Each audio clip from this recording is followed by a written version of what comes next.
ইসলাম মানো, ইসলাম ধরো। আলেম ছাত্র জনতা, ভয় পেও না, লড়াইয়ের ময়দানে নামতে ভয় পেও না।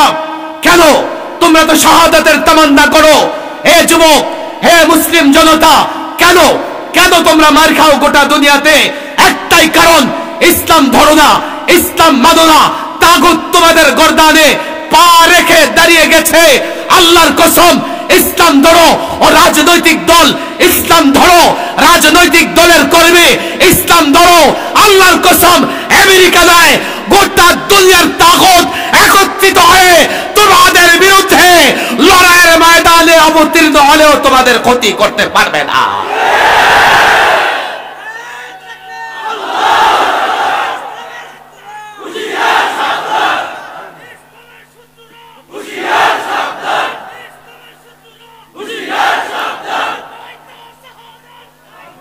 এখন ইসলাম ধরতে হলে ইসলাম জানতে হবে কি হবে না?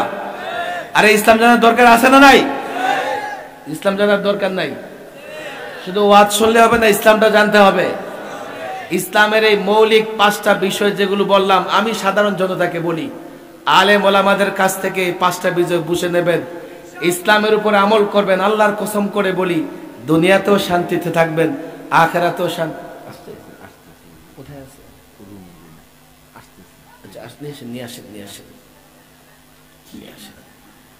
মৌলানা জুনায়েদ আহমেদ সাহেব চলে আসছে, এখনই আসতেছে। মাশাআল্লাহ, এখন তো পুরা ময়দান ভরপুর আছে। এখন রাত বাজে কয়টা? না না, গজল টজল দেন। এটা কি কথা? আসার আমি কি আনলিমিটেড ট্যাব রেকর্ডার?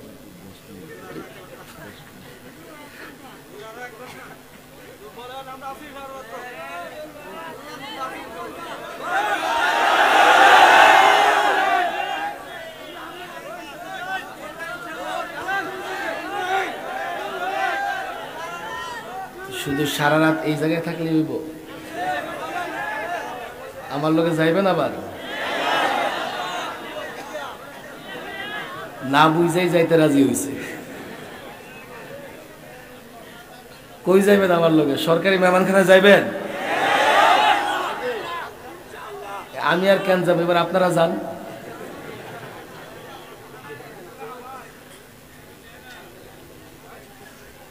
আমি যখন ইসলামের এই বিষয়গুলো নিয়ে কথা বলি, অনেকের আপত্তি। আচ্ছা, আমার একটা কথা আপনারা বলেন, এই যে ডাক্তার দেখেন না আপনারা, আচ্ছা মনে করেন এক ব্যক্তি তার দলীয় ডাক্তারের কাছে গেছে, অর্থাৎ সে যে দল করে ডাক্তার কি করে? আপনাদের কষ্ট হইতেছে নাকি? দলীয় ডাক্তার চেক আপ করে দেখলো কি তার পেটের ভিতরে টিউমার, এখন অপারেশন করা লাগবে, পয়সা খরচ হবে, নানা রকমের ঝামেলা আছে না নাই? এখন ডাক্তার যদি বলে তুমি তো আমার দলের কর্মী, চলো তোমার কিছু অ্যান্টিবায়োটিক দিয়ে দিই, ঠিক হয়ে যাবে, এই ডাক্তার এই রোগীর ভালো করলো না খারাপ করলো? ভালো করছে? ভালো না খারাপ?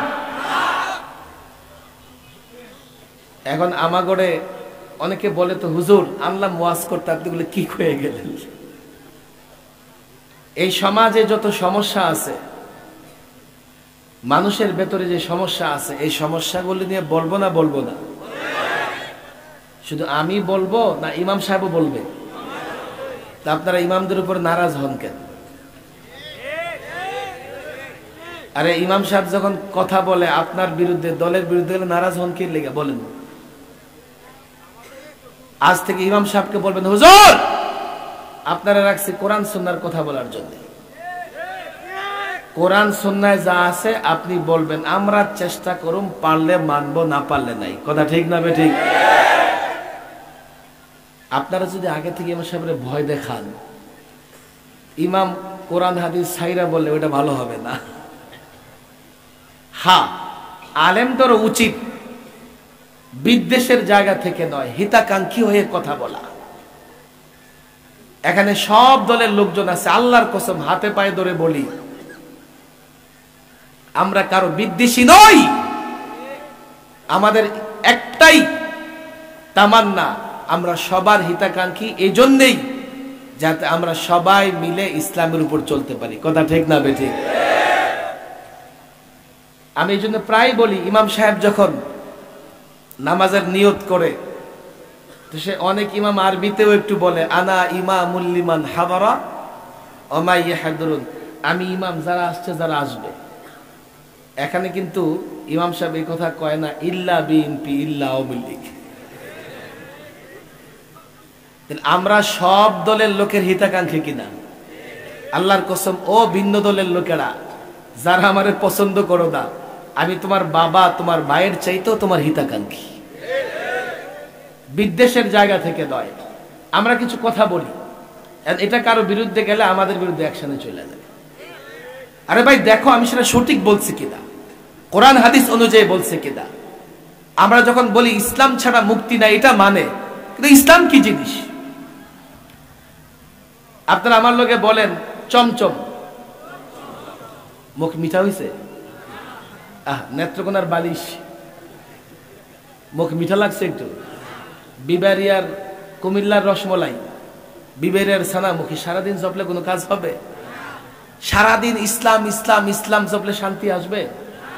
দেখতে হবে ইসলাম শান্তির কি রূপরেখা দিছে। যতক্ষণ ইসলামটাকে আমি না ধরব না মানব, ততদিন আমার মধ্যে শান্তি আসবে। ইসলামের কথা বলতে গেলে আপনার দল আপনার কোন নীতির বিরুদ্ধে গেলে আমারে ধরবেন, মারবেন, না নিজে সংশোধিত হওয়ার চেষ্টা করবেন? আমি যতটুকু বলছি দেখেন, এই আলোচনা তো লম্বা করা দরকার। আমি আলেম ওলামাদের দায়িত্ব দিচ্ছি, ছাত্রদের বলছি দেখো যোগ চ্যালেঞ্জ মোকাবেলা করো। শুধু লাফালাফি করলে হবে না, শুধু লাফালাফি করলে হবে না। এই জনগণ মাদ্রাসাগুলো চালায়, আর জনগণ চায় তোমরা জনগণের ঈমান এবং আমলের হেফাজত করবা। কথা ঠিক না বে ঠিক? আর আমরা যদি আপনাদের ঈমান আমল হেফাজতের জন্য